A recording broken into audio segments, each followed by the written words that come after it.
Oi, gente. Bom, então, como vocês sabem, hoje a gente vai falar sobre o abuso e exploração sexual de mulheres e meninas.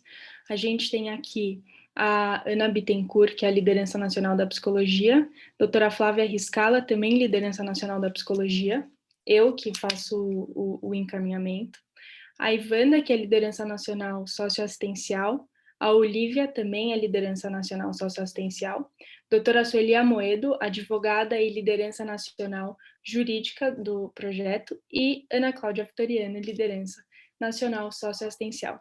Então, essas mulheres, essas potências irão explicar para vocês o abuso sexual e exploração sexual, e a gente juntou todas para a gente conseguir fazer um panorama geral de todas as nossas áreas. Infelizmente, a médica não está presente, mas também temos área médica. Ana, a palavra é sua. Boa noite a todas. Então, para contextualizar, nós não deixaremos passar em branco também a data de 18 de maio. Houve outras programações na semana, mas a gente sentiu que deveríamos fazer um encontro interdisciplinar. Então, eu vou contar um pouquinho para vocês do caso Araceli. O mistério do assassinato de uma criança no Espírito Santo. Ainda sob o comando da ditadura militar, o Brasil vivenciou um dos seus maiores mistérios criminais na semana do dia 18 de maio de 1973. Aos 8 anos de idade, a jovem Araceli Cabreira Crespo foi raptada, drogada, estuprada e morta na cidade de Vitória, no Espírito Santo. Dias após desaparecer, seu corpo foi deixado desfigurado em avançado estado de decomposição próximo a uma mata local. 47 anos depois, após o incidente, o crime permanece sem uma solução. Após diversas versões do ocorrido terem sido fornecidas à polícia, o processo resultou em absolvição dos acusados e terminou arquivado pela Justiça. Posteriormente, o dia 18 de maio foi instituído o Dia Nacional de Combate ao Abuso e à Exploração Sexual de Crianças e Adolescentes, em homenagem à memória da vítima. Ela, que era estudante da Escola de São Pedro, na praia de Suá, Araceli saiu de casa no bairro de Fátima para mais um dia de aula. Entretanto, o que era para ser apenas uma sexta-feira qualquer, acabou se transformando em um retrato de brutalidade. Após o término das atividades escolares, a menina deveria voltar para sua residência mais cedo. A pedido da mãe Lola Cabreira Crespo, ao colégio, Araceli deveria ir embora antes dos demais alunos por conta do horário do ônibus que pegava todos os dias. Porém, o roteiro seria diferente naquele dia. Conforme o depoimento apresentado por um adolescente que estava em um bar entre o cruzamento das avenidas Ferreira Coelho e César Hilal, próximo ao colégio, a pequena menina não teria entrado no veículo.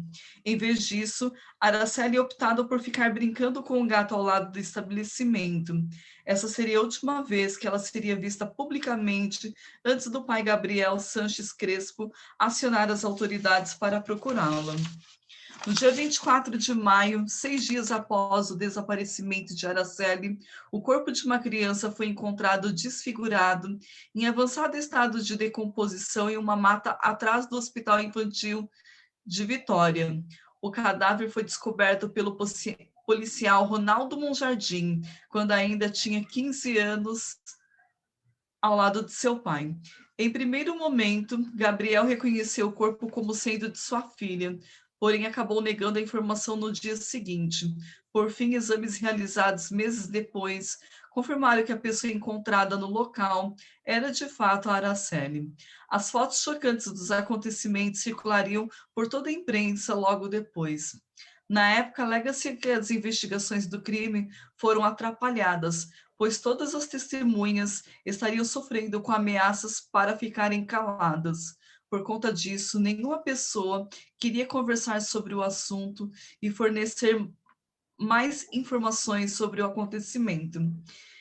Como o relato ainda é grande, né, assim, a gente tem a percepção que, infelizmente, até hoje, os culpados não foram devidamente punidos e fica para a gente um sentimento de angústia de uma menina que, como ela, tantas outras crianças vêm sofrendo abuso e exploração sexual.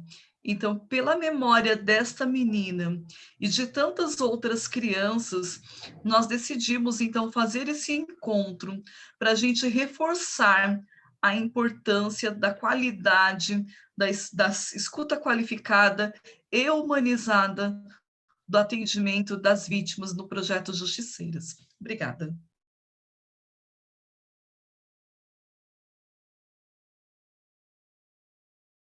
Obrigada, Ana. Doutora Su, agora a fala é toda sua, a gente vai falar sobre a legislação, o que isso diz sobre a exploração e o abuso sexual de crianças e adolescentes. Boa noite a todas, principalmente as minhas amigas palestrantes, Ana Vitoriano, Ana Bittencourt, Flávia, Olívia, Ivanda, a Giovana, faltou alguém? Eu vi que a Shirley está por aí também, né? A nossa liderança nacional.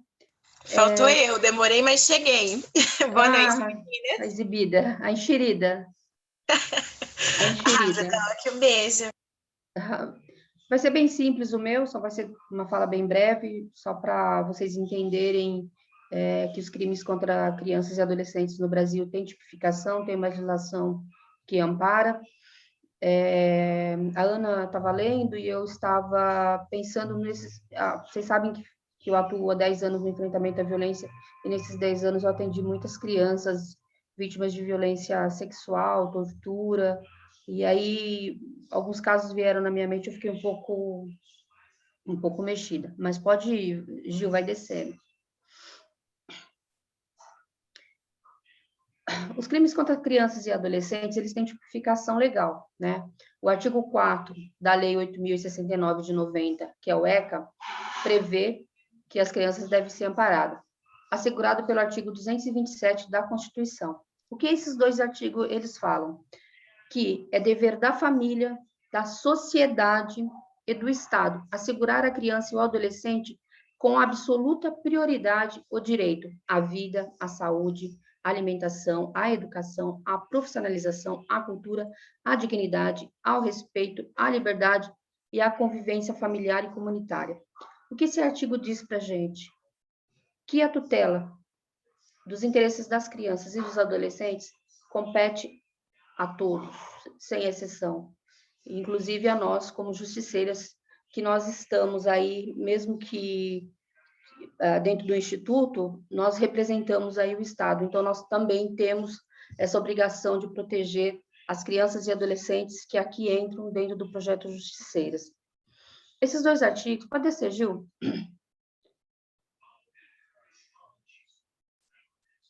Não, sobe um pouquinho, sobe.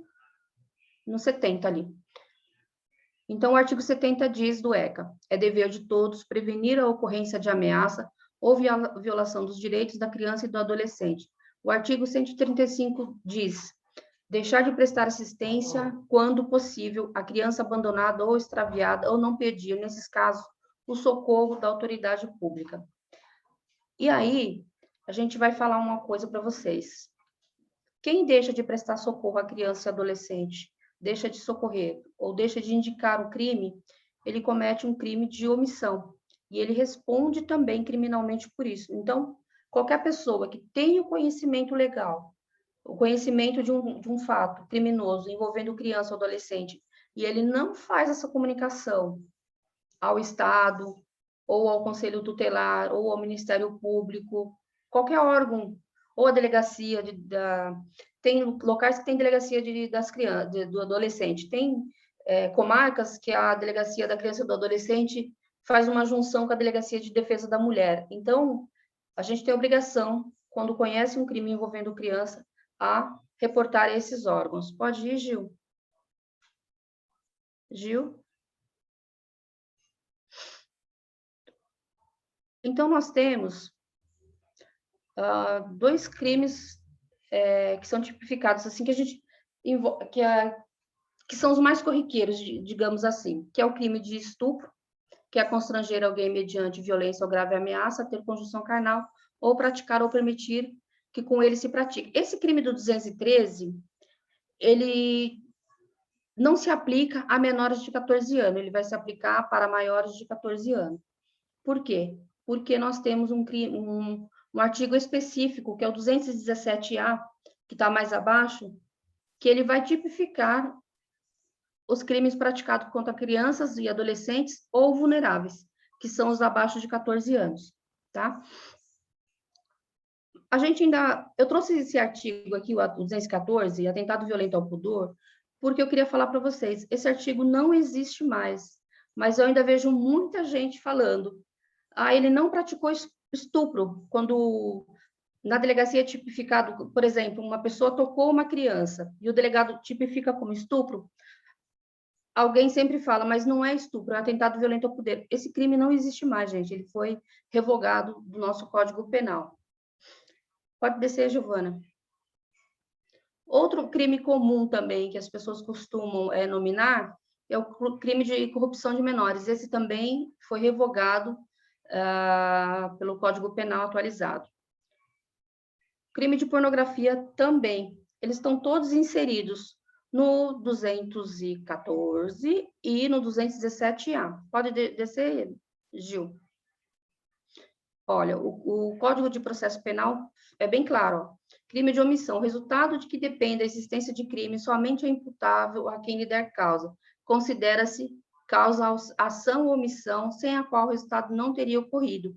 A omissão é plenamente relevante quando o omitente deveria poder agir e evitar o resultado. Então, quer dizer, se você tem o conhecimento do crime, que vai acontecer um crime, ou com a criança está em risco e você não faz essa comunicação, você responde legalmente também, tá? Pode descer, Giovana.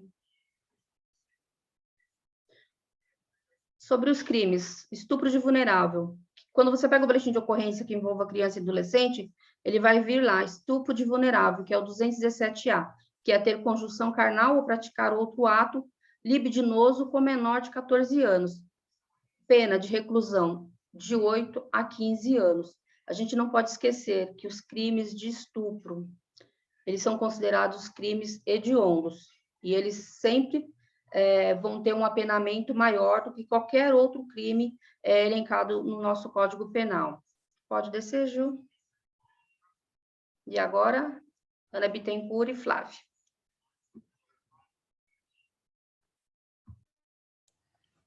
Boa noite a todos. É um prazer estar aqui falando com vocês. Como a doutora Sueli disse, né, e a Ana Cláudia também salientou, essas crianças, as nossas crianças, elas são expostas, sim, a vários tipos de violência o tempo todo, né? E muitas das vezes não é nenhuma questão de negligência, mas uma falta de civilidade mesmo, de entendimento da sociedade do que é permitido ou não. Então, muitas das vezes, uma piadinha, uma brincadeirinha, sempre começa por aí, né? E muitas das vezes essa criança ela é forçada a ter uma atitude que não é condizente com o que ela quer. Hoje a gente viu alguns vídeos, tem alguns vídeos circulando na internet de uma moça falando quando uma criança fala, dá um beijo na tia, e ele não dá, a gente precisa respeitar essas crianças a partir daí, para que elas possam entender que o corpo delas pertence a elas, o direito de escolher quem ela vai beijar, quem ela vai abraçar, quem ela vai tocar, é totalmente dela. E principalmente nesses casos de abuso que acontecem, sempre é por alguém próximo. O estranho, a criança já estranha. Quem está próximo, muitas das vezes, tem acesso fácil a essa criança, consegue manipular, né? E a maioria das vezes, como está aí na estatística, normalmente é do sexo masculino, 93% é do sexo masculino. Então, a gente precisa estar muito atenta a todo tipo de violência que é cometido contra essas crianças. Não só o fato do toque, da objetificação sexual dos corpos, mas também do direito da criança se manifestar quanto a um abraço, um aperto de mão, um beijo, principalmente. Eu vejo muito isso. Criança chegar na casa da tia, dá um beijinho na tia, e a criança não quer, e a gente precisa educar as nossas crianças e nos reeducar para que isso seja considerado uma coisa normal, porque quando a criança não quer beijar a tia, o tio, a criança é mal educada. A gente não pode olhar dessa forma, a gente precisa ensinar para nossas crianças que é o direito de escolha sobre o corpo dela é dela e não do outro. Pode passar, Giovana, por favor. E uma vez envolvido, né, nessa violência, a criança ela pode ser exposta por vários tipos de violência. Tortura, violência sexual, violência psicológica. E aí, o que é essa tortura? São as lesões físicas mesmo, e até mesmo as mentais. Porque a criança que sofre esse tipo de abuso, ela vai ficar traumatizada por toda a vida. Ela vai levar resquícios de tudo que ela viveu, de todo aquele comportamento para a vida. Por quê? Porque ela passa pela violência psicológica. E eu sempre falo que a violência psicológica é a mais severa de todas, porque ela destrói, ela corrói e, principalmente, ela coloca o indivíduo que está sofrendo essa violência, essa criança, numa situação que ele é subjugado, ele é desacreditado, ele acredita que ele é o errado da situação. E aí, uma pessoa que é capaz de manipular a outra de forma psicológica, ela vai cometer a tortura, vai cometer ameaças, muitas vezes ameaças contra a família e violência sexual também, que aí é só o último passo. É quando a criança ou o adolescente já está totalmente torturado, acuado, ele não tem mais voz para poder gritar. Então, ele fica como? Totalmente vulnerável e exposto a essa violência. Né? A gente vê muito, e hoje eu estava conversando com uma amiga a respeito de quantas mães e quantos pais têm exposto os seus filhos na internet. Às vezes fotos de biquíni, foto de sunguinha, ai que gracinha da criança. Mas aquilo ali, se a gente for ver, a gente denuncia páginas de pedofilia que pegam foto dessas crianças e vendem. É nojento pensar que tem pessoas que pegam fotos de criança para fins sexuais. É absurdo uma coisa dessa. Então, a gente precisa, sim, cuidar das nossas crianças, dos nossos adolescentes e de nós mesmos, para a gente estar atenta a essas coisas, aos pequenas faísquinhas que são deixadas dentro da nossa sociedade, para que a gente fique atento e a gente não silencie. E como a doutora Sueli falou, para a gente da psicologia, é extremamente, é compulsório. A gente é obrigado, está lá no nosso código de ética. Se diz respeito a algum tipo de violência sexual contra menor de idade, a gente tem que encaminhar para o serviço competente. A gente tem que encaminhar para o conselho tutelar. A gente precisa, a gente não pode, porque senão a gente de ouvinte, a gente passa a cúmplice. Então, a gente tem esse dever, porque às vezes, muitas das vezes, as pessoas que chegam para a gente para manifestar alguma coisa, elas não têm talvez coragem, elas não têm conhecimento do quão grave é a situação. Pode passar, Giovana. E aí, o que acontece? A gente entra na parte de violência física, que são as agressões, fraturas, arranhões. Então, essa criança pode sofrer vários tipos de violência. E aí entra negligência, abandono, e muitas das vezes essas crianças que são abandonadas, elas passam por prostituição. A gente vê isso muito comum nas grandes cidades e nas pequenas também. Então, muitas crianças que estão em situação de abandono, muitas das vezes são usadas para poder conseguir dinheiro e podem ser, sim, usadas para tráfico internacional ou nacional mesmo, porque essas crianças estão expostas a esse tipo de violência. É porque o pai e a mãe deixou? Muitas das vezes o pai e a mãe não têm nem conhecimento disso.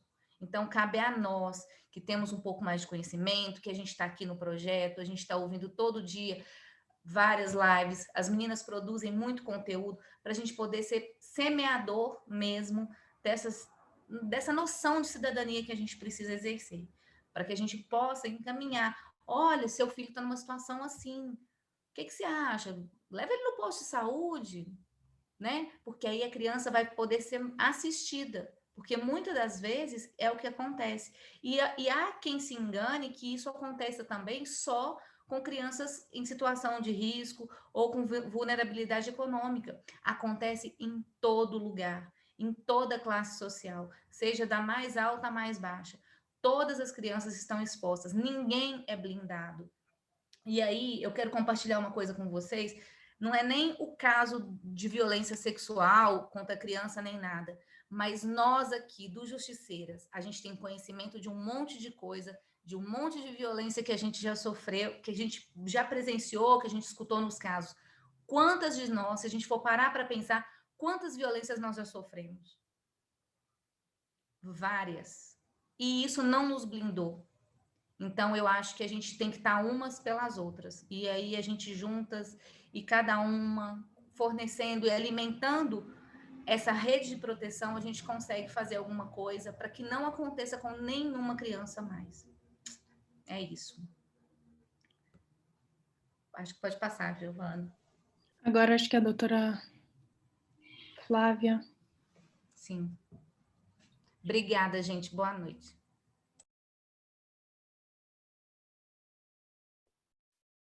Boa noite, meninas.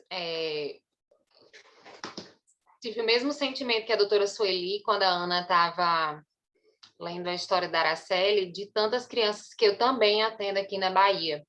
Eu moro na Bahia e, infelizmente, a Bahia é um estado maravilhoso, lindo, onde todas vocês querem passar férias, mas é um estado onde existe, sim, muita violência contra a mulher, muita violência contra criança e adolescente, inclusive eu moro em uma cidade que é uma cidade agrícola, que chama Luiz Eduardo Magalhães, uma cidade do poder aquisitivo muito alto, porém é uma cidade que tem várias culturas. Aqui tem tanto nordestino como sulista, como dentro da minha cidade passa uma BR, e aonde se tem BR se tem muito caminhoneiro, e aonde, infelizmente, não segregando, existe muita prostituição.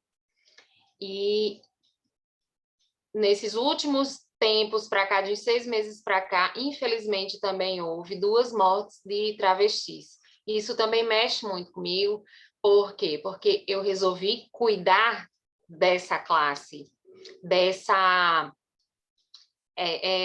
população que é tão vulnerável e, ao mesmo tempo, tão forte. Porque para você ter a coragem e se dispor a fazer um programa, não deve ser fácil. Quando dizem a prostituição é coisa de mulher de vida fácil, eu acredito que a vida delas não seja fácil, seja doída. E aí também é onde entra o abuso sexual e a exploração das adolescentes também. Nesse tempo de pandemia, eu trabalho numa sala dentro da delegacia que chama Sala de Oitiva Sem Danos. A gente montou essa sala, nós temos todas as ferramentas psicológicas e pedagógicas para fazer a oitiva dessas crianças. E agora, com a pandemia e sem as aulas, que aqui está sem aula presencial, a gente tem visto o crescente número desses casos chegarem. E como a Ana muito bem colocou, não é só de crianças que vivem em vulnerabilidade financeira. Não. Aqui nós temos da classe média alta. Na classe média alta é uma violência velada. E aí, na classe média baixa, é mais escancarada. Então, a gente precisa ficar atento, quem for psicólogo também, quem pega essas crianças no consultório. Porque vocês vão ver um pouquinho mais para baixo, quando eu começar a falar, a mudança de comportamento é significativa para se fechar, às vezes, um inquérito policial. Então, vamos lá, vou falar um pouquinho de abuso e de exploração. Pode passar, Gil. Os tipos de violência a que as crianças e adolescentes estão expostas, né? É o abuso sexual, que é a utilização da sexualidade de uma criança ou adolescente para a prática de qualquer ato de natureza sexual. O abuso sexual é geralmente praticado por uma pessoa com quem a criança e adolescente possui uma relação de confiança, como a Ana falou anteriormente, geralmente acontece dentro dos lares, ou dentro de casos de conhecidos e que participa do seu convívio. Essa violência pode se manifestar tanto no âmbito doméstico como intrafamiliar. Eu costumo dizer que toda criança que sofre de um abuso sexual, o abusador sempre vai ser alguém que tenha autoridade sobre ela. Então, se é uma criança menor, o adolescente, ele tem uma autoridade sobre a criança que ele vai abusar.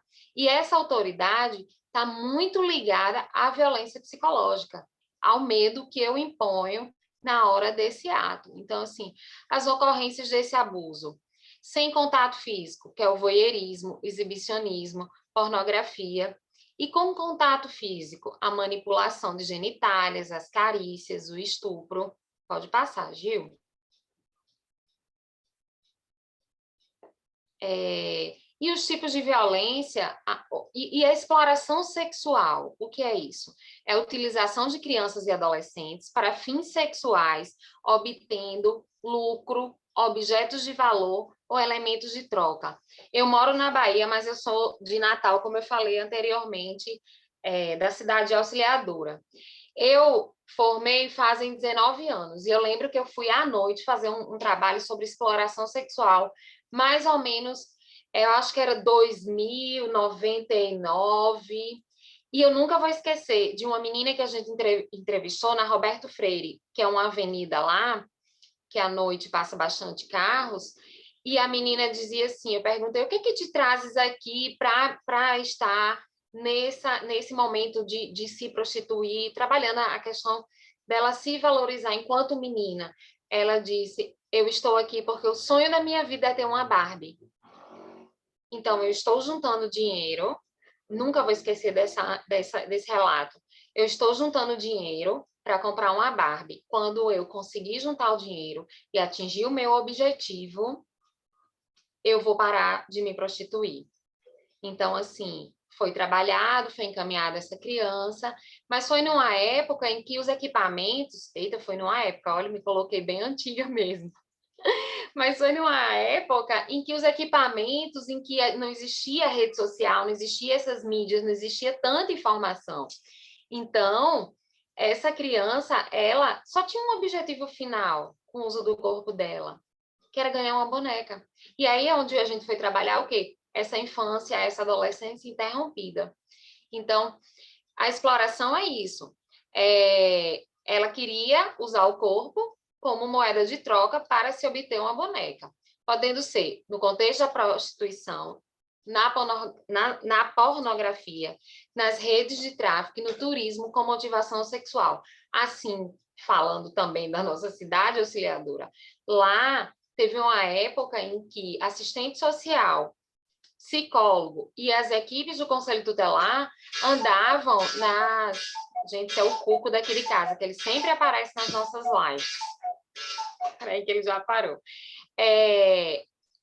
Lá teve uma época que o turismo internacional era muito grande. Então, essas meninas tinham como objetivo sair da pobreza casando com um gringo. Então, também existia muito turismo, muita movimentação sexual devido ao turismo. Pode passar, Gil.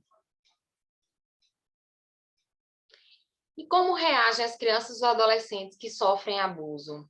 O comportamento em si já fala. Basta estarmos atentos aos sinais. Gente, eu costumo dizer que crianças são abusadas pelos pais biológicos, assim como os padrastos. Mas é o que eu sempre oriento a essa mãe. Tenha muito cuidado com quem você casa. Porque do mesmo jeito que o pai biológico pode sim abusar, o número de abusos por padrastos, eu estou falando da realidade da Bahia, é muito alto. Então, vamos ficar atentos às escolhas das nossas relações. Tem muito padrasto, sim, que é melhor do que pai, do que o próprio pai biológico. Mas pode passar, Gil. Então, assim, atenção, assim, gritante isso. A criança vítima de abuso sexual sempre vai manifestar que algo está errado com ela, por meio do seu comportamento, do sono, da alimentação, do desempenho na escola, e isso em diferentes situações.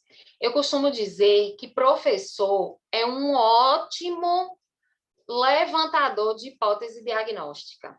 Por quê? Porque ele tem mais 20 para comparar o comportamento de Maria. Se Maria, de repente, se fecha, ele tem mais 19 crianças para comparar ao comportamento de Maria. Mas, aqui também na minha cidade, o Ministério Público ofereceu denúncia. Por quê? Porque uma professora não conseguiu visualizar que uma criança de 12 anos estava grávida de 5 meses. Será que essa professora não viu, gente? Será que ela não tinha mais 19 para comparar? Então, o que acontece? Nós fomos dar uma palestra na escola e a menina perguntou: tia, e se o padrasto da minha amiga fizer isso com ela? Na hora, meu cabelo foi em pé, né? E conduzi o resto da palestra e depois fui investigar. E quando a gente chegou na situação, essa menina de 12 anos estava grávida de 5 meses, do padrasto. Então, logo entrei em contato com o delegado, que é meu super parceiro, graças a Deus, e com o conselho tutelar, e fomos investigar. Não fiz alarme, não apaguei, não precisava de investigação, né? E o delegado lá, junto da Polícia Militar, para ir na casa dessa situação. Quando chegou lá, o padrasto vinha vestindo a camisa e a menina fechando o short. E levou todo mundo para a delegacia. Ele ligou e eu já estava na delegacia.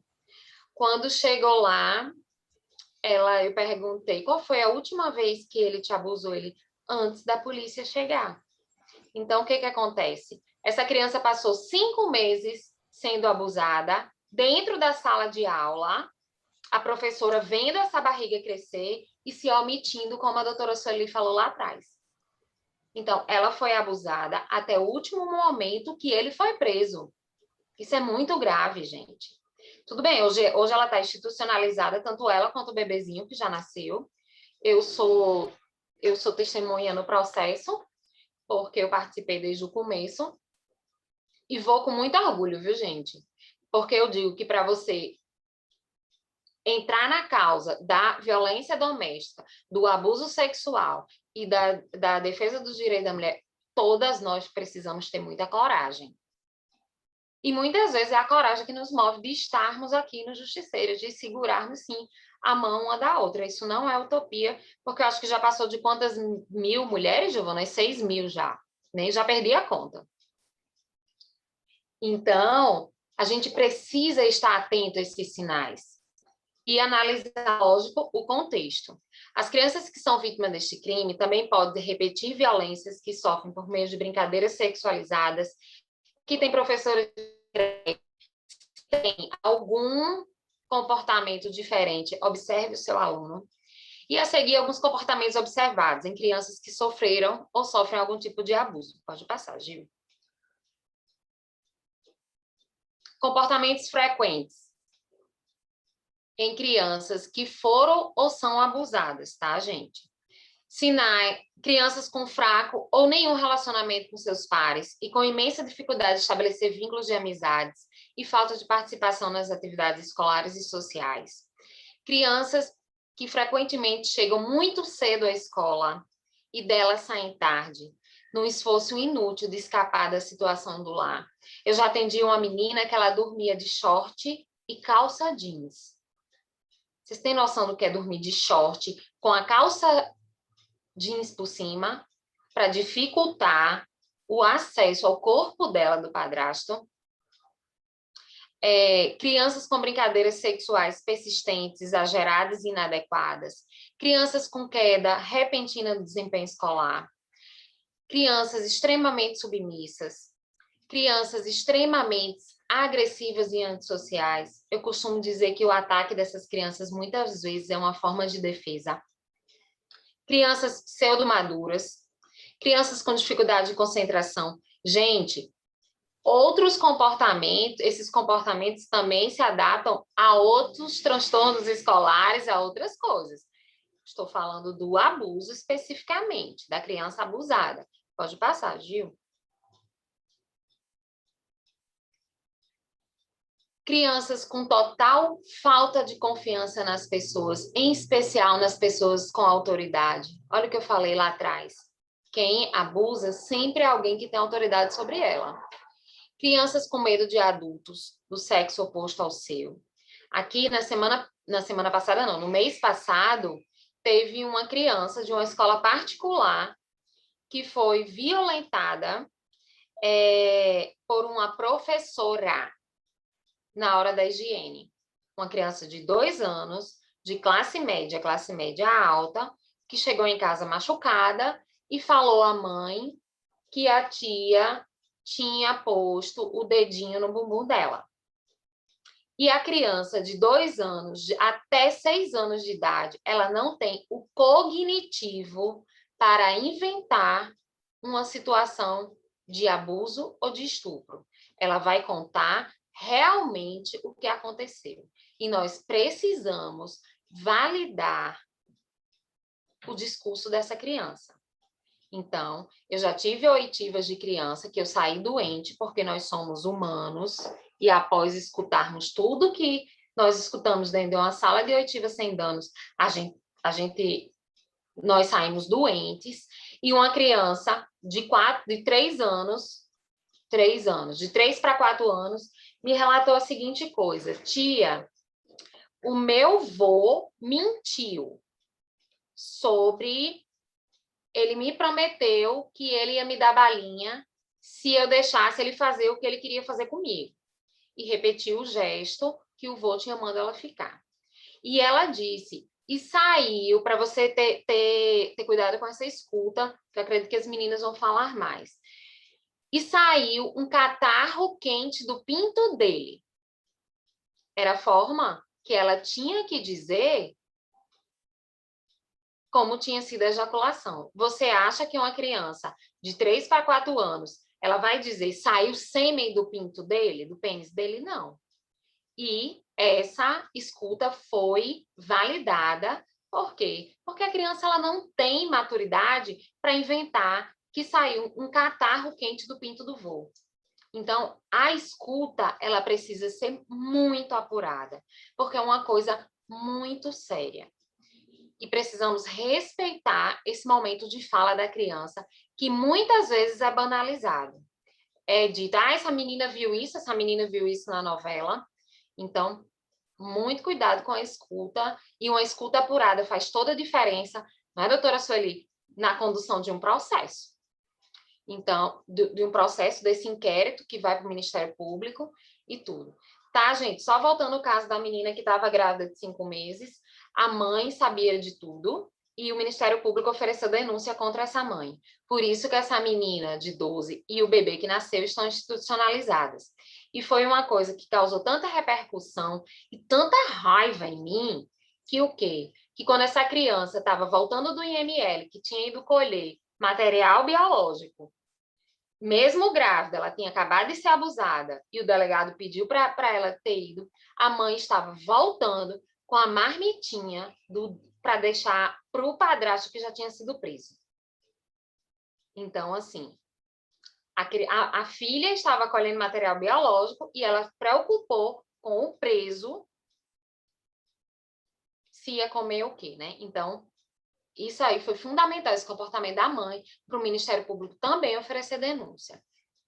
Crianças com medo de adultos, criança com imenso sentimento de culpa em relação a tudo, criança com sérias alterações de sono, como em geral os abusos são feitos na cama, se estabelece o medo de dormir e de sofrer o ataque. Crianças que fogem de casa, crianças com comportamento de automutilação, nem toda automutilação está ligada, viu, gente, ao abuso sexual, mas também pode ser um requisito, um tracinho lá. Crianças com depressão clínica e crianças com ideias suicidas. Pode passar, Gil. Então, é isso, meninas. Eu trouxe um pouquinho dessa fala, depois me ponho à disposição. Acho que todos que estão no grupo têm nosso telefone. Se alguém quiser fazer uma pergunta em particular, pode fazer que eu respondo. E também me coloco à disposição se alguém não ficou legal depois dessa minha fala, depois da fala das meninas, porque é um tema que mexe com a gente, não tem como não mexer. E, às vezes, alguns gatilhos abrem e a gente está aqui para sustentar. E coloco também a Shirley e a Ana como disponível como liderança nacional da psicologia, tá bom? Agora é Ivan. Obrigada, Flá. Agora eu vou chamar... Wanda, hoje, deixa eu só fazer um parênteses aí. A Flávia estava falando e eu lembrei de um caso de uma vulnerável, que ela é acamada. E ela passou mal, foi um médico, e o médico falou que eles acharam que ela tinha comido um bolo e ela foi para o médico por conta do bolo. Quando chegou lá, o médico falou, ela está gestante. Ela já estava de 8 meses. Quem havia engravidado e estuprado ela constantemente, depois a gente foi descobrir, era o próprio irmão, né? Então, assim, o vulnerável, ele não tem como falar, né? Então, a gente tem que prestar muita atenção nos sinais, né? Ela já estava de 8 meses. Mas ninguém viu? Como é que você acha que ninguém viu? Então, é isso que eu estou te falando. Às vezes as pessoas, porque ela é vulnerável, acamada, com deficiência, então as pessoas deixam ali, né? Acabam só da alimentação para não morrer de fome, para não perder o louço, porque a verdade é essa, né? A gente sabe, né? Muitos casos que eu atendi é assim, né? E a família não percebeu que ela estava gestante de 8 meses. Ela ganhou o bebê no outro mês.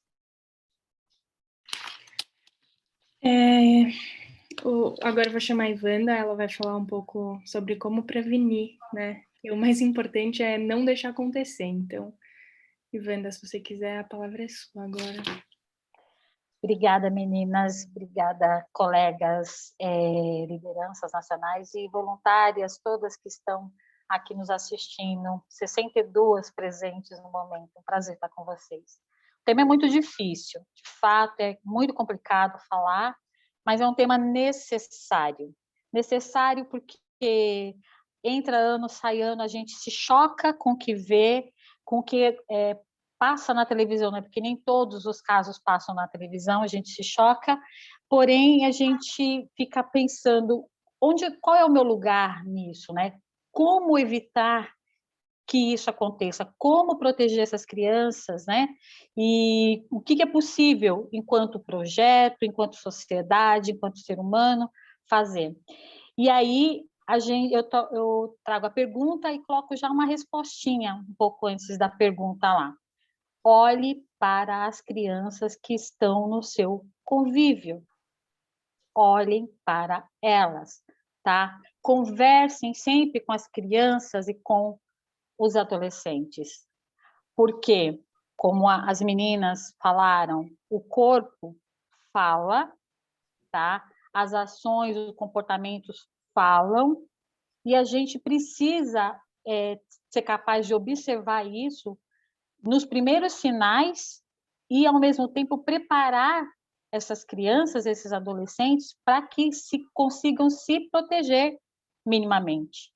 A Ana Bittencourt falou uma coisa que eu acho fundamental, que as crianças, desde muito pequenas, entendam que o corpo é delas. Sendo delas, ninguém pode tocar sem que ela permita. Ninguém.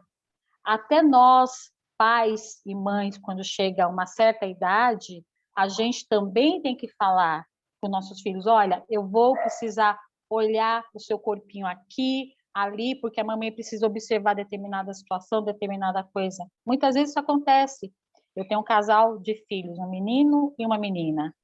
A menina já está com 11 e o menino tem 8 anos. E desde muito pequenininhos, eu falo com eles desta forma. Eu tenho um exemplo que em casa, né, dessa situação de observar, de que eles tenham para si que o corpo é deles e ninguém deve tocar, tá?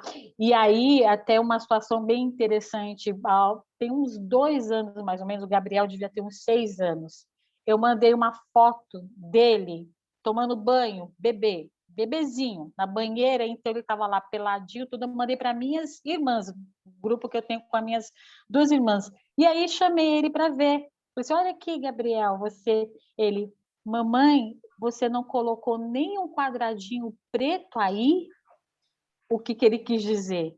Não escondeu nem a genitália dele. Eu falei assim, amor, nesse caso aqui, a mamãe mandou para a titia Mari e para a titia G. Mas aí, ao mesmo tempo, eu me senti muito feliz, porque ele pôde falar, ele entendeu algumas das coisas que a gente vem falando desde muito pequenininho. Na fala dele, ele já demonstrou que ele estava entendendo o que eu conversava com ele, o que o papai conversa com eles, e essa relação do corpo que é próprio e que ele só deve ser mostrado com a autorização deles. E aí eu trago aí, falar do corpo com naturalidade, respeitando as faixas etárias e evoluindo conforme a idade vai passando. A gente não quer dizer que com eles, com o Gabriel, eu falo do mesmo jeito que eu já consigo falar com a Verônica. Não é da mesma forma. Então, a gente tem que entender isso. Quando lida com a criança, a linguagem apropriada, a Flávia falou um pouco disso, né, que isso também traz para a questão da escuta humanizada. Então, a gente vai falar dentro do entendimento da criança, não infantilizando a fala. É diferente isso, tá, gente? É uma linguagem apropriada para se falar do corpo com determinada idade. E aí, temos que criar, enquanto família, enquanto sociedade, enquanto professores na escola, uma relação de confiança e não de medo. Fazê-la entender que os segredos relacionados ao corpo não devem existir. Isso é muito importante, porque o segredo é a moeda de troca que os abusadores têm em relação às crianças, tá? Crianças e adolescentes. Tá? Não pense que porque está maior, está com 13, 14 anos, que essa imposição do segredo à situação que acontece não fica evidente. Tá? Então, o segredo é uma moeda de troca para o abusador. Nesse sentido, tá? A gente tem que ter uma conversa muito importante com as crianças que nos cercam, com as crianças que nos rodeiam, tá? Que segredos relacionados ao corpo não devem existir quando a gente está falando do pai, da mãe, de pessoas com quem ela de fato confia. Se uma pessoa chega para ela e fala, olha, vou tocar, seja quem for, vou tocar seu corpo, ou simplesmente toca e fala, mantenha isso em segredo, ela já tem que entender que aquilo não é uma situação adequada, uma situação esperada. Então, é uma coisa, uma marca que a gente tem que deixar nas crianças que nos rodeiam, que segredos relacionados ao corpo não devem existir. Com os adolescentes, converse muito sobre o consentimento e as implicações disso. O que é consentir? Tocar o cabelo sem consentimento? Não pode. Tocar o rosto, tocar qualquer parte do corpo? Não pode. Existe até alguns videozinhos, se vocês procurarem na internet, tem um vídeo bem bacaninha sobre chá do consentimento. Depois, se eu achar, eu posto aqui ou se alguma das meninas acharem, posta aí no chat, para vocês entenderem bem o que significa isso. É uma animação muito bacana que trata o chá, né, o tomar chá, como um abuso, né? Como que a pessoa entenderia esse tomar o chá e o consentimento? É bem legal, vocês vão gostar de ver e vão conseguir tirar vários elementos para trabalhar isso com jovens, adolescentes que vocês forem atender. Obrigada, Samara. E aí eu coloquei do lado uma figurinha que é o semáforo do toque. Tá? Essa imagem pode ser usado com crianças muito pequenas, tá? Porque essa questão de semáforo, o verde siga, o amarelo, cuidado, atenção, e o vermelho pare, é muito nítido para crianças mesmo pequenininhas. Então, a gente pode usar isso na educação das crianças, falando quais são os pontos que são sinais verdes, Para os meninos e meninas, para ambos, a cabeça, os ombros, é um sinal verde. Pode ser tocado por qualquer pessoa. Porém, os joelhos, a região dos joelhos e acima do joelho, as mãozinhas e avançando para a área do abdômen, é amarelo. Cuidado, não deixe todo mundo tocar, tá? E os pontos vermelhos que estão assinalados no menino, na boca e na região genital, e nas meninas, na região do peito, região genital e boca, é sinal vermelho. Nunca ninguém pode tocar sem a permissão, nem os pais. Como eu dei exemplo para vocês do meu filho, do Gabriel, entendeu? Ele se sentiu incomodado de eu mandar uma foto dele bebezinho para as tias quando ele estava peladinho tomando banho. Então, ele entendeu que isso é da privacidade dele, e ele fala muito claramente, desde muito pequeno. Hoje até já está mais tranquilo, porque a gente, de fato, respeita a privacidade dele, mas quando, por exemplo, ele não conseguia se limpar sozinho, era um problema, porque a gente falava, Gabriel, posso te limpar? Não, respeita a minha privacidade. Eu ficava muito feliz com isso, mas, ao mesmo tempo, né, a gente percebe que quantas famílias não entendem isso, o respeito à criança, o respeito à validação da fala da criança, entender que ela é um sujeito de direitos. A doutora Sueli falou lá no início, criança e adolescente é sujeito de direitos, sim. Ele não é uma pessoa que não tem desejos, vontades, não tem fala, não tem consciência. Não, não, não. Temos que entender que precisamos respeitá-los, sim, e não agredir quando a criança falar, não quero que, não deixe me limpar. Vamos entender por que ela não quer que limpe. E aí ela vai falar, e aí a gente vai trabalhar essas questões dentro do âmbito familiar ou para fora deles, né? Pode subir um pouquinho, aí, Gi. E aí uma atenção. Na escola, em casa, no condomínio, em qualquer lugar. Se a criança ou adolescente trouxer alguma fala no sentido de que esteja acontecendo algo de errado ou estranho para ela, não duvide. Dê credibilidade à fala dela. Não prometa segredo e diga que vai ajudá-la. Esse não prometa segredo é uma coisa muito, muito, muito importante. Inclusive, eu vou trazer para dentro dos nossos atendimentos aqui enquanto justiceiros. A gente recebe muitos casos, ECA, aqui, de adolescentes de 12, de 11, de 13. Se vocês que estão aqui nos acompanhando ainda não atenderam, mas saibam que, de fato, elas chegam para a gente. E já aconteceu várias vezes da adolescente relatar para uma profissional, para psicóloga ou para assistente social, que não conta para ninguém isso que eu vou te falar.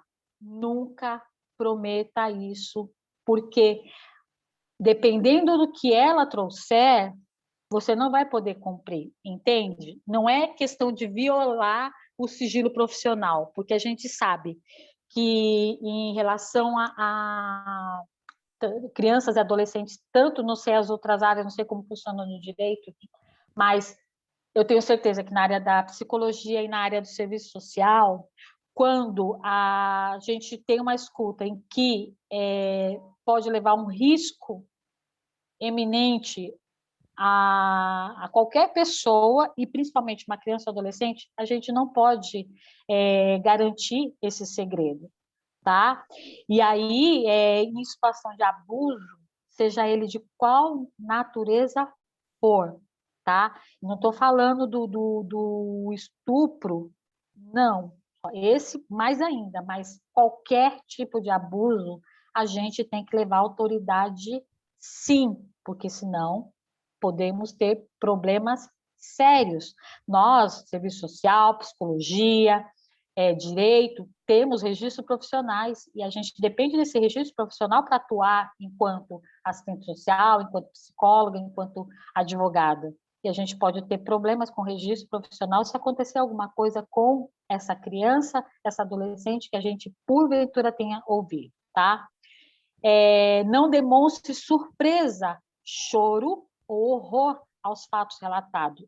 Isso pode deixar mais assustada, tá? Se você, na ânsia de demonstrar empatia pela situação, se você se envolve na sua fala, na sua maneira de escrever, falar, meu Deus do céu, como isso aconteceu? Essas expressões, ao invés de causar empatia, pode causar bloqueio, tá? No avanço dos detalhes que ela possa vir a trazer, da fala que ela possa vir a complementar essa situação que ocorreu a ela, tá bom? E, principalmente, acione os serviços adequados, tá? Eu vou passar agora para a Olivia, que ela vai falar bastante sobre esses serviços adequados. Minha colega, companheira de profissão e de justiceiras. Olivia, com você, minha querida. Boa meninas, noite. só um pouquinho, conforme as meninas vêm falando, nós vamos abrir um pouco para perguntas também, tá? E nos colocamos à disposição para qualquer tipo de esclarecimento que vocês queiram. Assim como as outras meninas, eu também já tenho uma experiência de atuação em atendimento a esse tipo de demanda, e aí a gente acaba, pela experiência, sabendo alguns caminhos, algumas situações, uma possibilidade de intervenção, que às vezes ajuda essa troca de saber. Tá bom? Olivia, minha linda, com você agora. Boa noite. Vocês estão me ouvindo bem ou como é que tá? Sim. Então, eu vou falar para vocês um pouco sobre os serviços que devem ser acionados quando a gente tem o conhecimento de que essa criança ou adolescente sofreu algum tipo de abuso, né? Ou estupro, enfim, algum daqueles que a doutora Sueli explicou no começo. Como está escrito ali, lembre-se que omissão também é crime, ou seja, para a gente notificar e denunciar é compulsório, ou seja, você tem conhecimento que uma criança ou um adolescente sofreu algum tipo de abuso, você tem que fazer uma notificação compulsória.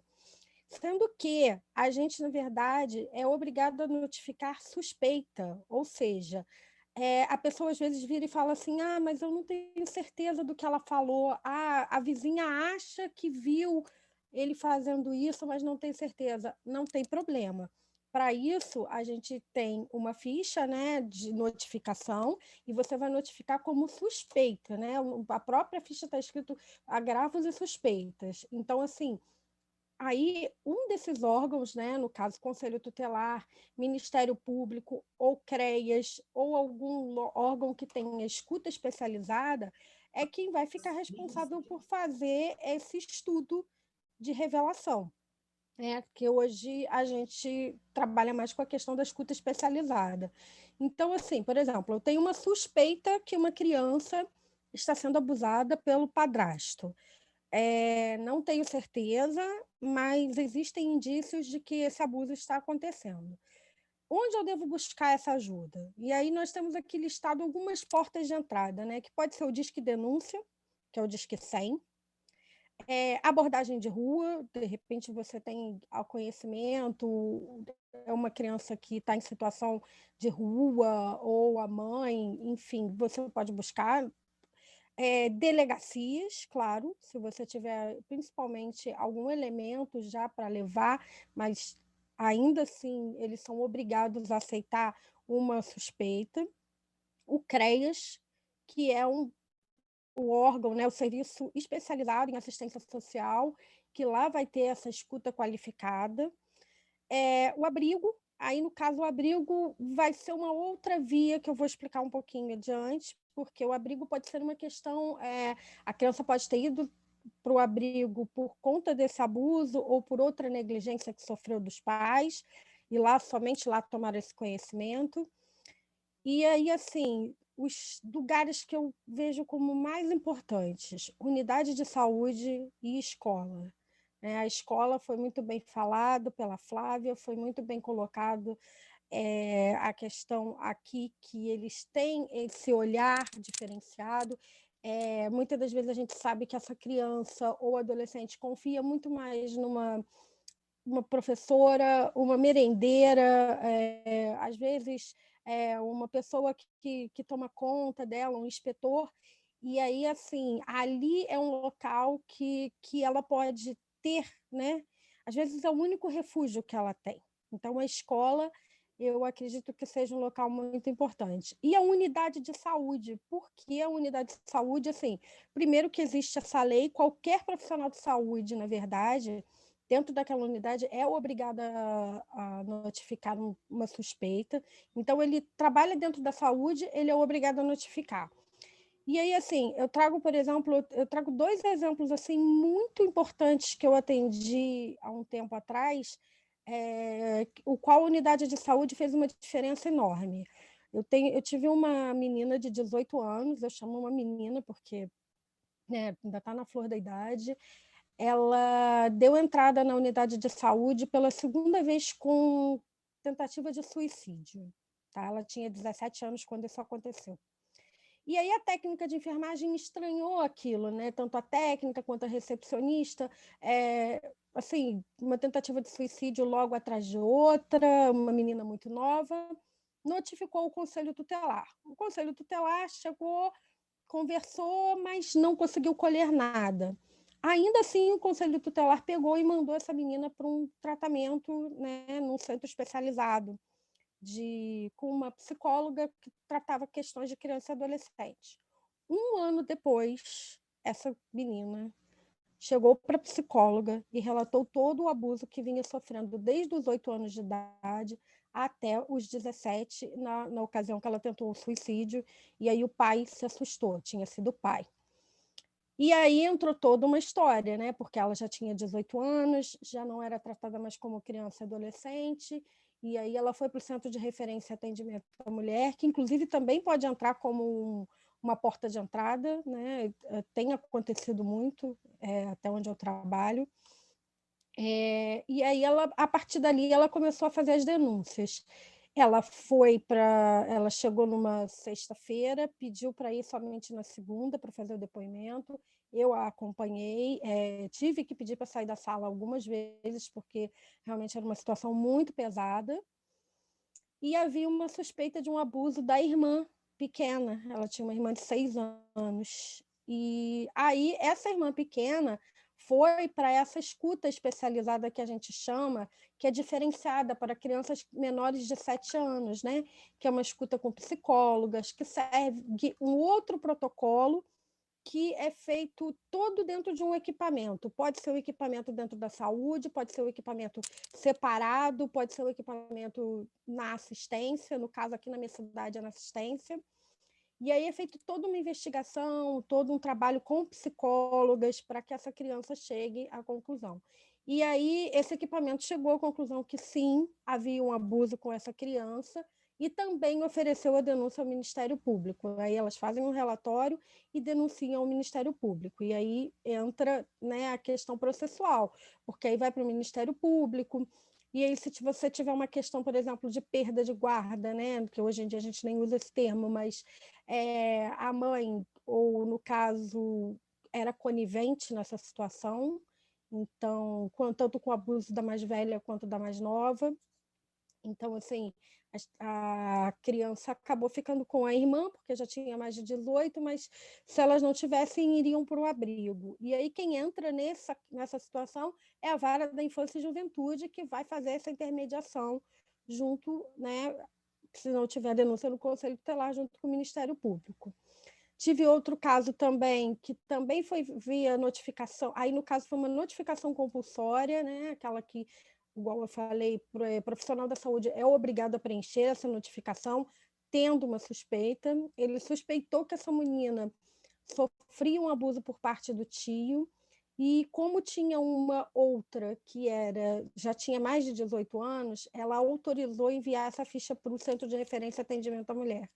Chegando lá, após a escuta, concluiu-se que as duas sofriam abuso, e aí encaminhamos para o Ministério Público abrir a denúncia. Então, assim, o que a gente sempre aconselha? Busque sempre o conselho tutelar da sua cidade. Use o Disque 100, porque o Disque 100 vai... Aí depende do protocolo da cidade, aqui ele cai no conselho tutelar e também encaminham para a polícia, dependendo da situação. Busque as delegacias comuns, né? Então, ou especializadas. Algumas cidades têm delegacia própria para crimes contra criança e adolescente, ou delegacia da mulher também, se for menina principalmente, né? Aí Polícia Militar, Polícia Federal, Polícia Rodoviária e 190 no caso de emergência.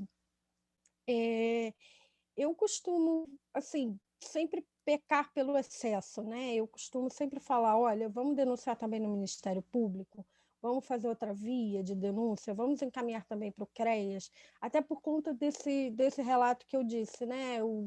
Por exemplo, a criança pode não falar ali naquele momento, mas ela vai trazer em outra situação, né? Então, você vê que um olhar, igual a Flávia falou, uma questão de suicídio. Não é normal uma adolescente tentar suicídio, óbvio que não é normal ninguém, mas assim, ali naquela situação, foi um olhar de uma técnica de enfermagem que fez toda uma diferença para duas pessoas, né, na verdade. E aí, assim, a partir disso, né, por isso que eu falo muito do profissional da saúde, porque é um pediatra que vai ter acesso, de repente, a uma criança que está com uma situação que ele vai verificar, vai achar estranho algumas marcas, algum tipo de, né, lesão.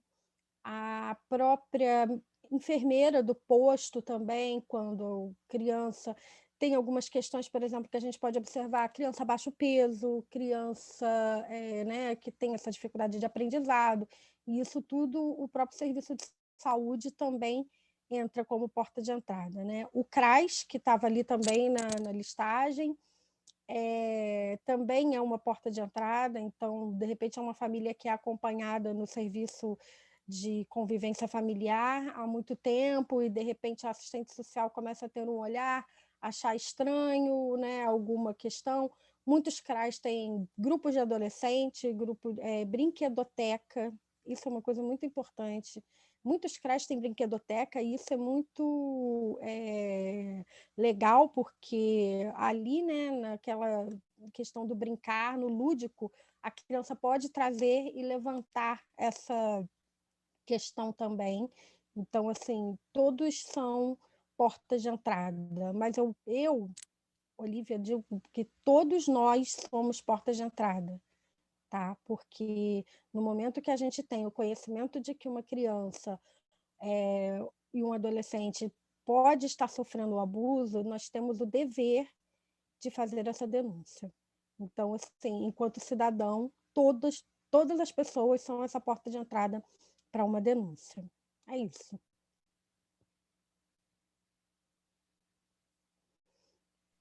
Obrigada, Olivia. Eu queria só pontuar, antes de entrar um pouco no Justiceiras, duas coisas. Primeiro, é que, como as meninas falaram, eu só vou reforçar, às vezes, essa vítima que está sofrendo algum tipo de abuso, quem está violentando a vítima é a pessoa que ela tem de confiança. Então, muitas vezes a única pessoa que ela confia, e é o próprio abusador ou abusadora. Então, é muito importante a gente prestar atenção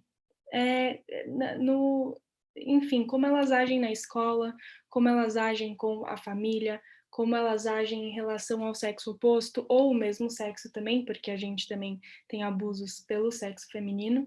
Claro que a maioria são pelo sexo masculino, mas também existem pelo sexo feminino, e a gente também tem casos de abuso sexual com meninos, que é muito menos falado, mas também existe.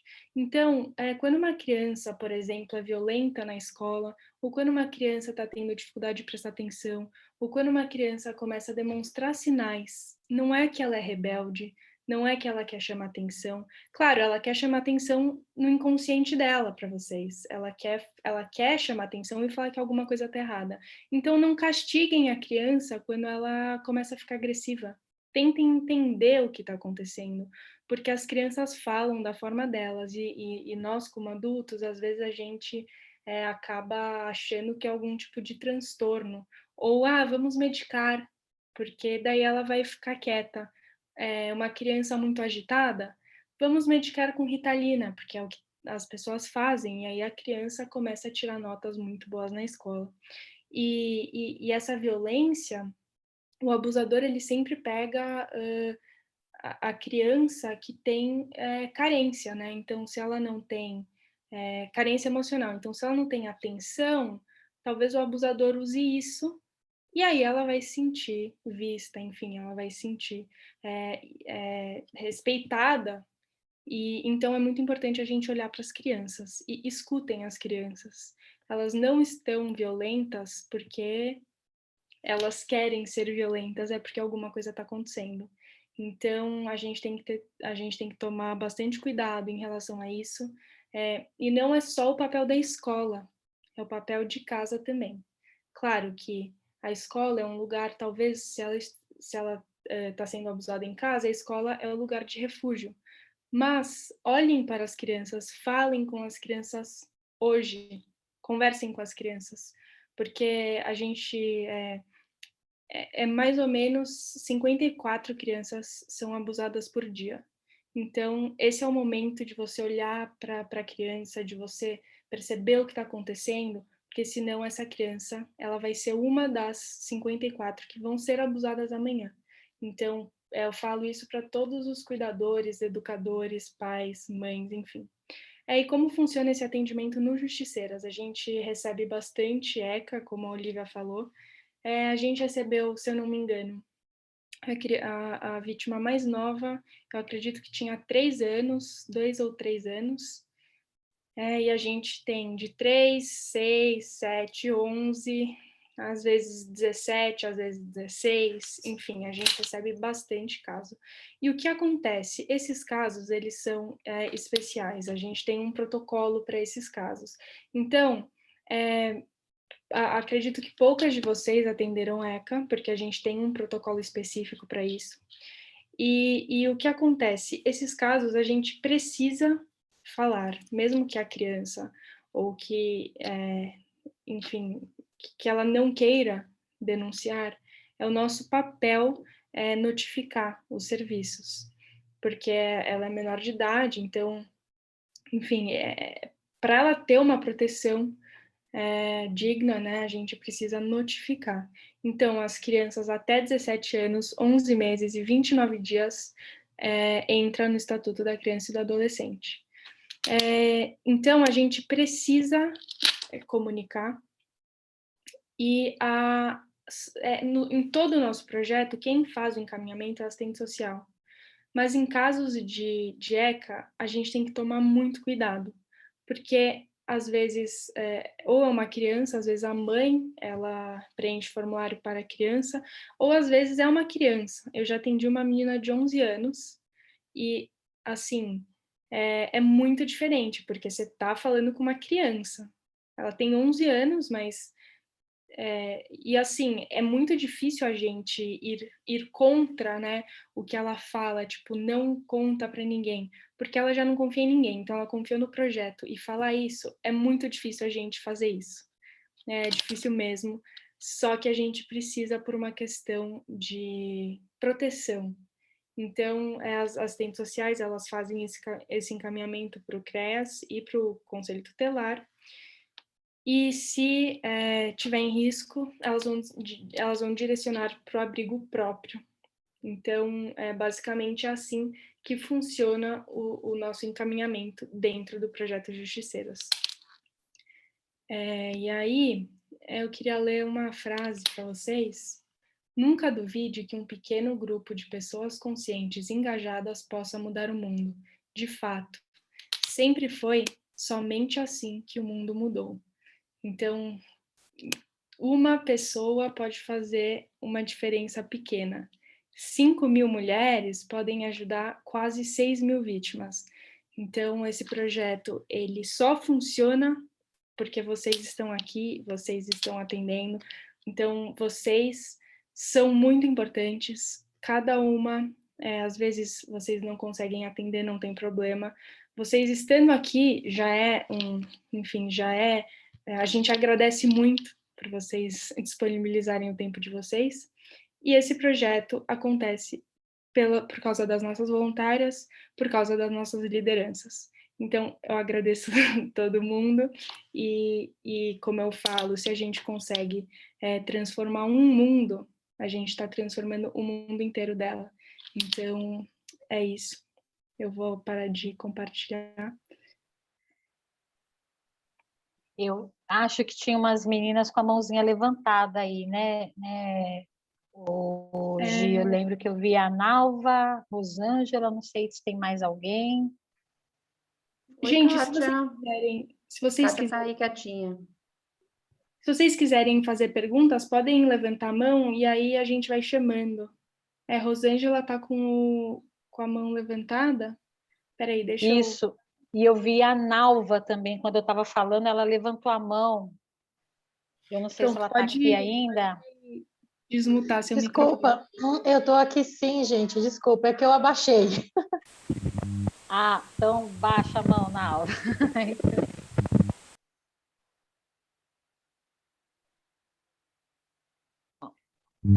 Oi, Rosângela.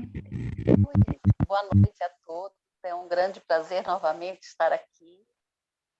E eu tenho algumas dúvidas. Por exemplo, a troca de fralda, que a Ivânia falou, né, de pedir licença, né, um bebê, né, que pode acontecer nas creches, que eles vão muito pequenininho, os movimentos que é feito na troca da fralda, né, que eu acho que também não tem que ser violento. Eu gostaria que você pudesse falar um pouquinho, Ivânia, por favor. Tá. Assim, quando eles estão muito bebezinhos, né?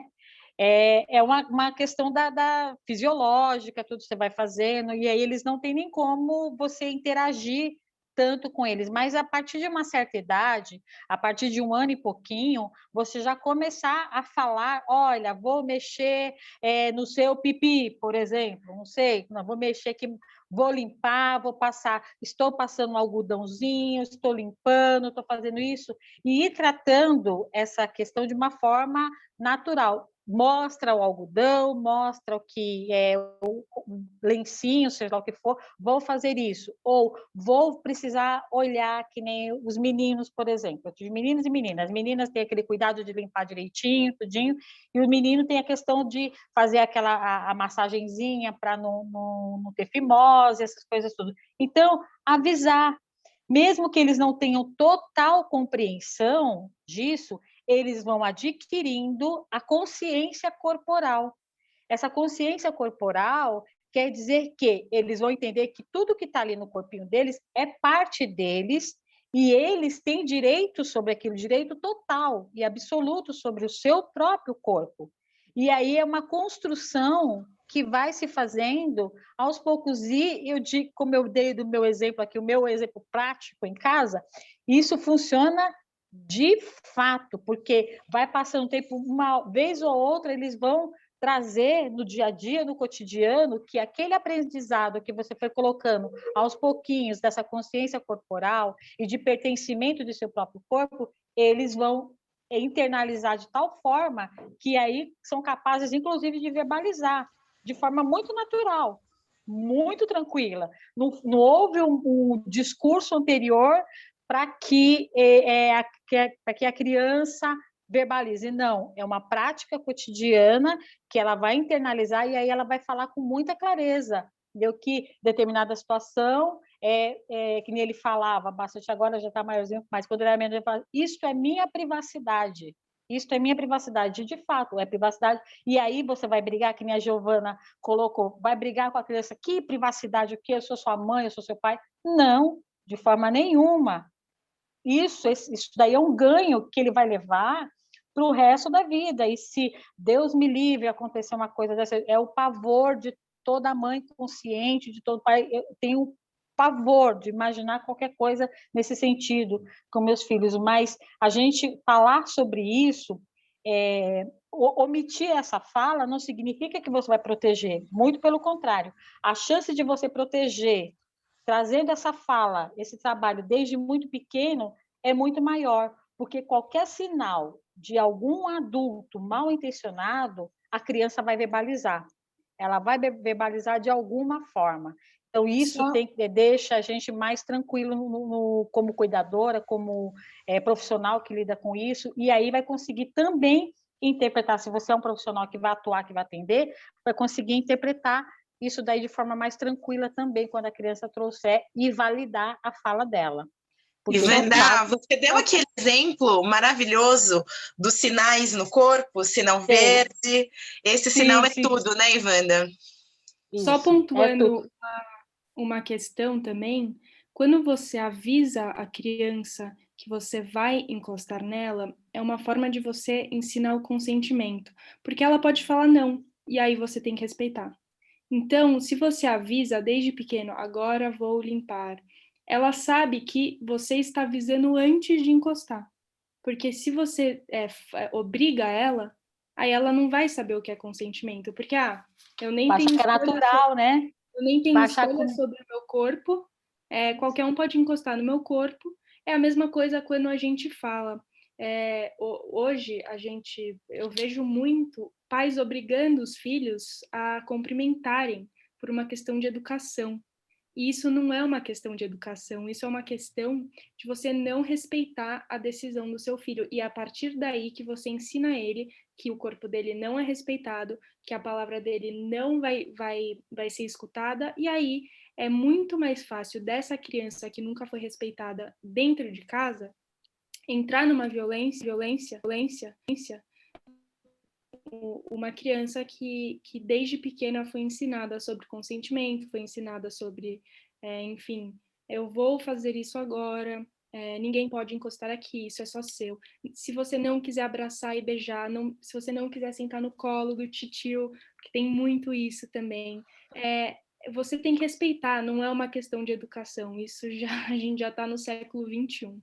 Então, para que todas aqui, enfim, possam pensar sobre isso. Respeitem as crianças, porque se a gente respeitar as crianças, a chance delas, enfim, acharem o abuso normal é muito menor do que quando a gente não respeita. Pode falar, Rosângela. Está no mudo. Eu observo muito isso com as cuidadoras de criança em creche, professoras que trocam as crianças, sabe, que não tem esse cuidado todo, né? Se a gente pudesse passar isso para as escolas, para o pessoal que cuida das crianças que trocam a roupa, aí observo, só que a gente não pode, né, atuar ali. Eu ia fazer visitas em escolas e observei muito isso. Então, é uma coisa também que a gente tem que levar adiante, né? E falar, talvez elas não recebam essa informação toda quando vão trabalhar numa creche, numa escola, né, onde tem bebês. Isso me chamou a atenção, por isso que eu fiz a pergunta.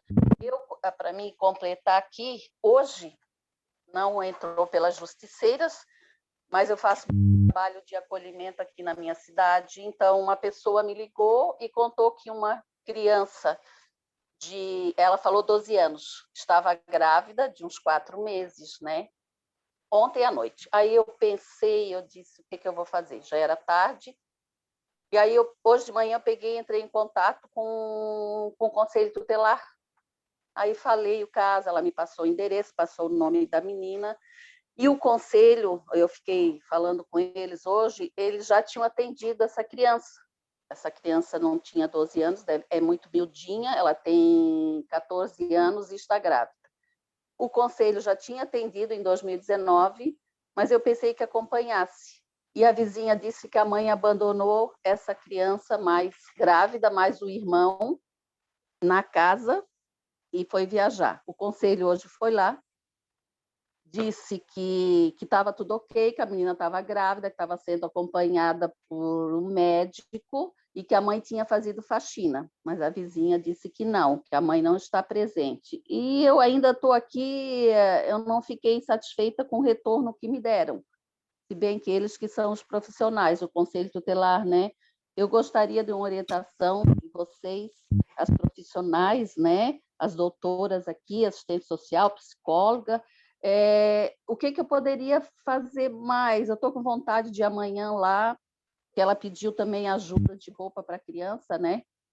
E ver de perto ou ficar observando. E na assistência social, eu já falei com o Conselho Tutelar, mas aí tem a saúde, realmente, será que ela está sendo acompanhada? Ou fica só assim? A mãe estava fazendo faxina, será que estava mesmo? Aí eles pediram que se eu observasse mais, se tivesse mais alguma informação para passar para o Conselho Tutelar. Eu estou assim ainda com muitas dúvidas. Eu gostaria de ajuda de vocês, assim, alguma orientação. Obrigada. Acho que a Ivanda pode orientar. Está no mudo. Eu ou a Olivia, não sei, que a Olivia está aí ainda, se a Olivia quer falar. Não, mas pode falar. Tá, assim, ó, Rosângela, o caminho, até a Olivia falou um pouquinho antes disso, tá? Para uma garantia, você pode procurar o CRES também do território, tá bom?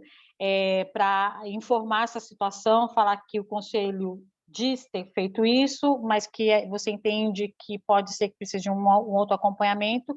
Além disso, você pode acionar o Ministério Público também, a Promotoria da Infância e da Juventude do território, isso você pode fazer enquanto cidadã, e também uma outra forma é você acionar esses mesmos serviços pelo Disque 100, tá? Eu não sei como que é aí na sua cidade, eu não sei onde você está, mas, por exemplo, aqui onde eu estou, o Disque 100, as ligações do Disque 100 são direcionadas para o Ministério Público e para o CRES, tá? Todos os acionamentos do Disque 100, e isso é muito rápido, coisa de 10 dias, a gente fala, pensa que rápido é no dia seguinte, né? Mas dentro do âmbito de um contexto enorme, de um país enorme, quando a gente fala num atendimento nesse sentido, de já ter uma visita domiciliar em 10 dias, 10 dias, uma semana, é considerado um tempo razoável, tá?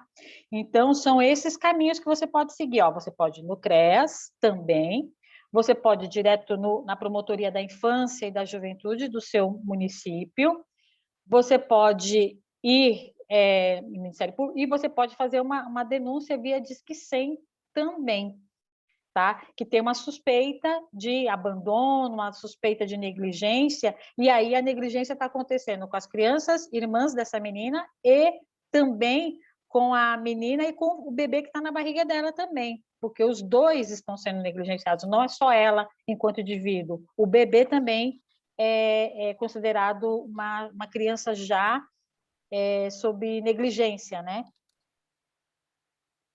Obrigada, Ivanda. Rosângela, depois, se você quiser, entre em contato com a Ivanda no privado, aí ela pode te orientar melhor.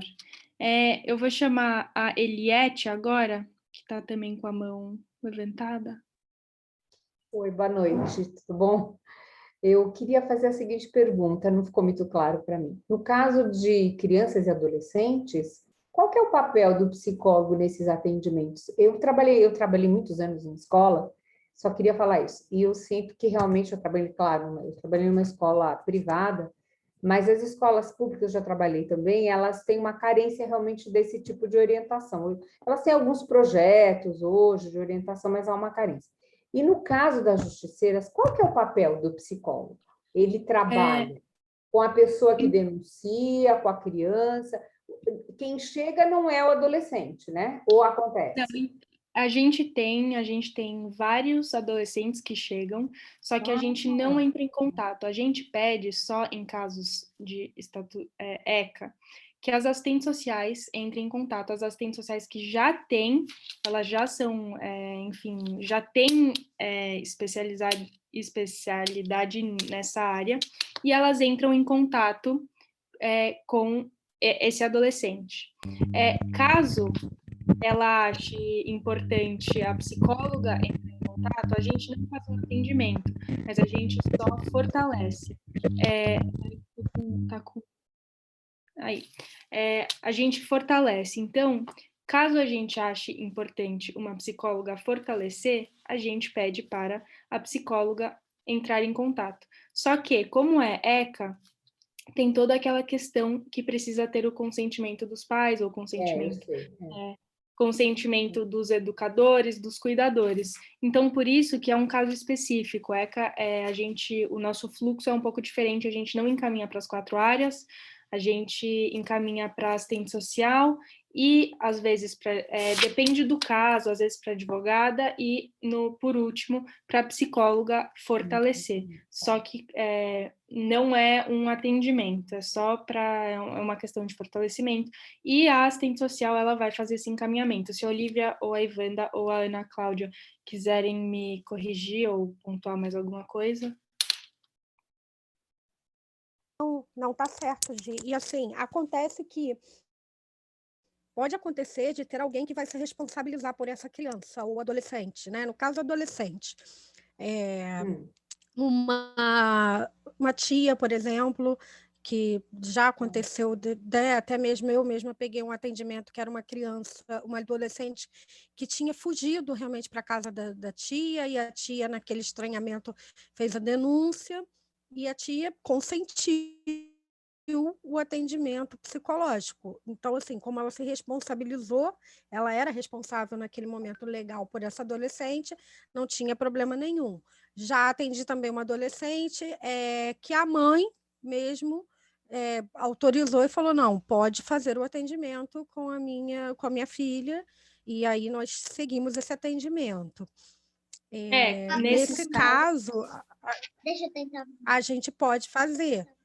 Agora, quando a gente não tem autorização, infelizmente não tem como a gente fazer esse atendimento, né, da psicóloga. E aí, assim, lembrando que tudo é sempre pensando, né, porque, assim, na verdade, nós não temos respaldo legal em relação a isso, né? Então, um equipamento vai ter toda essa estrutura e todo esse respaldo para poder fazer essa escuta, tá? Isso, e os casos ECA são, assim, é um dos que a gente mais toma cuidado, porque envolve menor, e aí tem toda essa questão de... Agora, o que acontece muito também é que a gente recebe muita denúncia da própria mãe em relação ao pai, né? Aquela clássica denúncia do pai, que a criança foi visitar o pai e voltou com alguma queixa em relação a ele e tudo. E aí, sim, o psicólogo presta esse acolhimento para a mãe, um atendimento, até mesmo um fortalecimento para que essa mãe siga adiante, né, no processo, porque não é fácil. Eu costumo dizer que quando uma mãe, principalmente, entra nesse embate né, principalmente com o genitor, né, nesse caso, é uma guerra, né? Acaba virando uma guerra, existe um desgaste emocional muito grande, então, assim, a psicóloga ali é fundamental para que essa mãe se fortaleça e entenda tudo que ela vai ter ali adiante, né? De tudo que ela está levando, mas que ela compreenda também que ela está fazendo o melhor pela filha dela, tá? É isso. A Olivia pontuou muito bem, né, que o papel do psicólogo dentro do Justiceiras, ele é um papel diferenciado. A gente não faz psicoterapia. O que a gente faz é uma psicoeducação para que essa família, essa pessoa que nos procura, ela seja orientada a tomar as medidas cabíveis. A gente, enquanto psicólogo, a gente não pode fazer nenhum tipo de atendimento de menor sem autorização dos pais. Nesse caso, é esse fluxo que a Giovana falou, de pegar e encaminhar diretamente para os órgãos competentes, que é de conhecimento das assistentes sociais, que é conselho tutelar e etc., né? Independente de ser menor ou não, a gente sempre atende dentro das nossas possibilidades, porque a gente também não pode violar o código de ética e principalmente transgredir as leis. Já tivemos caso, por exemplo, que a mãe ficou muito brava, vocês me denunciaram, eu vou perder a guarda do meu filho, a culpa é dos justiceiras. Só que a gente é obrigado a fazer o encaminhamento. E não é eu, Ana, não é Ivanda, não é Olivia, nem Giovana, nem ninguém. A gente tem que prestar contas disso juridicamente, né? Independente, não é um atendimento de ECA, né? Mas como que a psicologia vai atuar dentro do projeto? Às vezes é um caso de abuso sexual ou que seja, de qualquer tipo de violência que chega para a gente faz a psicoeducação, que é orientar, esclarecer. Talvez, muitas das vezes, as mulheres chegam confusas, assim, elas não conseguem... Será que isso que eu estou passando é isso mesmo? Será que não é coisa da minha cabeça? E aí ela começa a falar. E quando ela fala, ela organiza pensamento. Isso ela mesmo. Organizando com o pensamento, ela consegue estabelecer pelo menos um norte para ela começar a caminhar para sair dessa relação, né? Isso no caso de pessoas adultas maiores de idade. Os menores de idade, a gente tem, como a Giovana disse, o procedimento que tem que ser dentro da lei, muito bem colocado pelas meninas da assistência social e pela doutora Sueli. Acho que é isso. Acho que obrigada. Vocês indicariam alguma bibliografia, assim, para a gente ler, que seja interessante? Alguma teoria específica? Não, né? O que você acha? Isso é interessante? Olha, é difícil, viu? Eu sei que é muito da prática, né? E da lei, da prática, né? Isso, exatamente. Respeitar mesmo. Legais, né? A gente conseguindo respeitar principalmente a questão da legislação específica, que traz o ECA, né? A legislação específica, que traz também, né?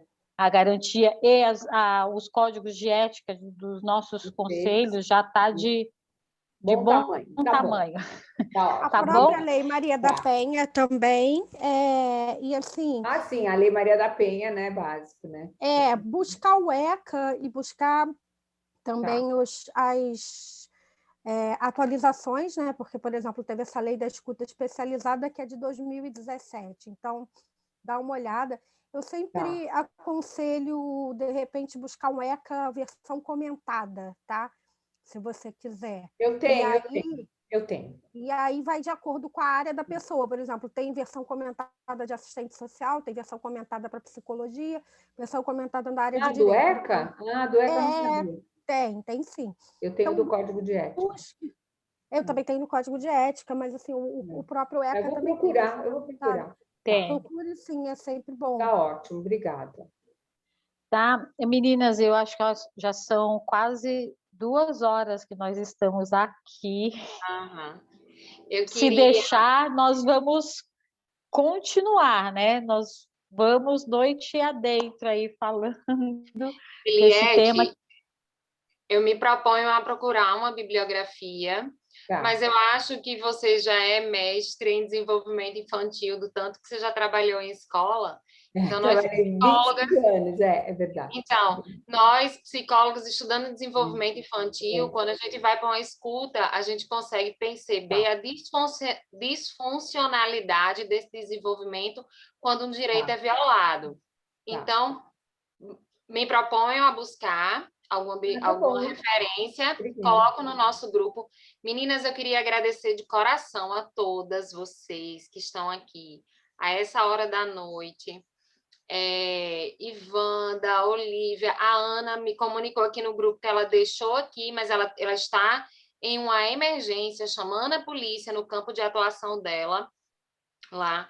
Gostaria muito de agradecer a parceria da doutora Sueli, da Ana e de Olivia, que mais, gente? Giovana, que também está em outra reunião nesse momento, e agradeço a todos em nome da liderança da psicologia, que aqui nós temos também a Kátia, temos a Shirley, e nos colocamos nesse lugar que eu me propus antes. Se esse tema mexeu com você, abriu alguma coisa que estava aí guardadinha, pode nos acionar no privado, todas vocês têm o nosso contato, e estamos à disposição. Queria dar um beijo bem grande em todas, mas muito em breve, eu acho que isso tudo tem que passar, para nos encontrarmos. Então, um beijo. Ivanda, por favor. Meninas, só para a Érica não ficar sem resposta, viu, Érica? A assistente social é a única profissional que pode fazer essa primeira intervenção com uma criança ou adolescente, porque o serviço social vai buscar o responsável. Se não conseguir o responsável, vai fazer relatório e encaminhar para o serviço mais adequado, tá bom? Por isso que só a assistente social consegue fazer essa primeira escuta. A gente tenta fazer isso com a maior celeridade possível, porque, assim, foi como a Flávia falou, abre uma ferida e nós não temos capacidade técnica para fechá-las. Então, é importante que o serviço... Nem tempo para isso, né? Exatamente. Então, é importante que o serviço seja acionado para que isso seja feito de maneira adequada, tá? Tá. Ô, gente, desculpa, Ivanda, posso só expor? Essa gravação sai do Justiceira ou fica só no Justiceiras? Olha, Nalva, a gente coloca, pode disponibilizar no grupo, porque você quer falar alguma coisa, eu posso interromper a gravação. Eu acho que eu posso. A gente eu sentiria mais à vontade. A gente pode encerra então, Ivanda. Estamos encerrando espera só um aqui. pouquinho. Tá bom. Vamos encerrar aqui, tá? Só um pouquinho. Espera um pouquinho só. Deixa eu ver como faz isso, hein? Já fiz, já vou fazer. Interromper.